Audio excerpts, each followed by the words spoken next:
Compounding के बारे में तो हम स्कूल टाइम से सुनते आ रहे हैं और लोग बात भी करते हैं कि आप कंपाउंडिंग की मदद से मिलियनियर भी बन सकते हैं। लेकिन हमने तो अपने आसपास ऐसे किसी व्यक्ति को नहीं देखा और ना ही उसके बारे में कभी सुना जो कंपाउंडिंग की मदद से मिलियनियर बना हो। तो ऐसी क्या चीज है जो लोग कंपाउंडिंग की मदद भी लेते हैं और मिलियनियर भी नहीं बन पाते, या फिर उन्हें मिलियनियर बनने में काफी समय लग जाता है जिससे वह उस पैसे को एक सही टाइम पे यूज नहीं कर पाते।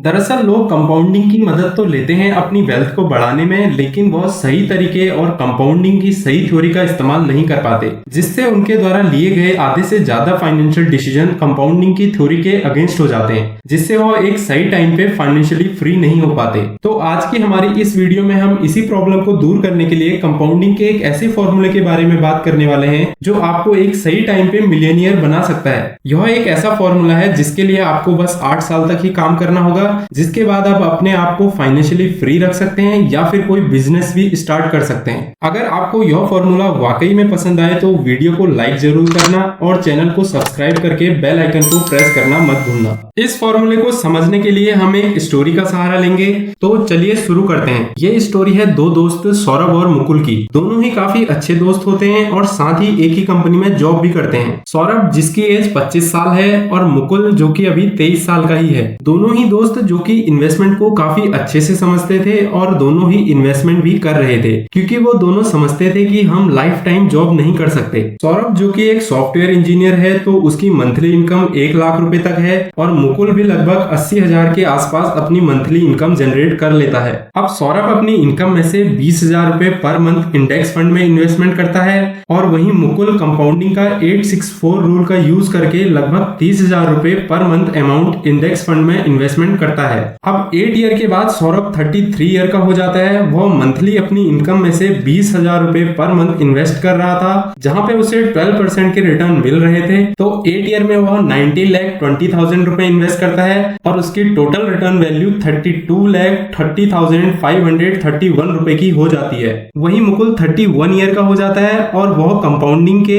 864 रूल का यूज कर रहा था, जहां पे वह पर मंथ 30,000 रुपए पर मंथ इंडेक्स फंड में इन्वेस्ट कर रहा था और उसे 12% के रिटर्न वहां पे मिल रहे थे। तो 8 ईयर में वह 28,80,000 रुपए इन्वेस्ट करता है और उसकी टोटल रिटर्न वैल्यू 48,55,797 रुपए हो जाती है। दोनों ही सौरभ और मुकुल ने 8 ईयर तक इन्वेस्टमेंट की और अब वो दोनों अपनी इन्वेस्टमेंट को रोक देते हैं और अपनी 8 ईयर की रिटर्न वैल्यू को होल्ड रखते हैं आने वाले 10 ईयर के लिए। अब 10 ईयर के बाद सौरभ की एज 43 ईयर हो जाती है और अब उसके पास 1,33,539 रुपए का अमाउंट होता है और वहीं मुकुल 41 ईयर का हो जाता है और उसके पास 1,50,50,931 रुपए का अमाउंट होता है। अब यहाँ पे मुकुल की टोटल रिटर्न वैल्यू क्यों ज्यादा है? क्योंकि मुकुल ने 864 कंपाउंडिंग रूल का इस्तेमाल किया, जिसमें उसने पर मंथ 30,000 रुपए इन्वेस्ट किए और उसे एक इंडेक्स फंड में 12% के रिटर्न भी मिले, जो बिल्कुल भी मुश्किल नहीं है, जिससे उसे शुरू के 50 लाख बनाने में 8 ईयर का टाइम लगा और फिर उसे नेक्स्ट 50 लाख बनाने में सिर्फ 6 ईयर लगे और फिर नेक्स्ट 50 लाख बनाने में सिर्फ 4 ईयर। इस तरह से यह फॉर्मूला काम करता है, जिसमें जैसे जैसे आपका टाइम बढ़ता जाता है वैसे वैसे आपका रिटर्न भी दोगुना होने लगता है। तो इस तरह से आप अपनी इन्वेस्टमेंट प्लान कर सकते हैं और एक सही टाइम में फाइनेंशियली फ्री हो सकते हैं। वीडियो अच्छी लगे तो शेयर जरूर करना और नेक्स्ट वीडियो के लिए कमेंट जरूर करना। मिलते हैं नेक्स्ट वीडियो में एक और नए इन्वेस्टमेंट फॉर्मूले के साथ।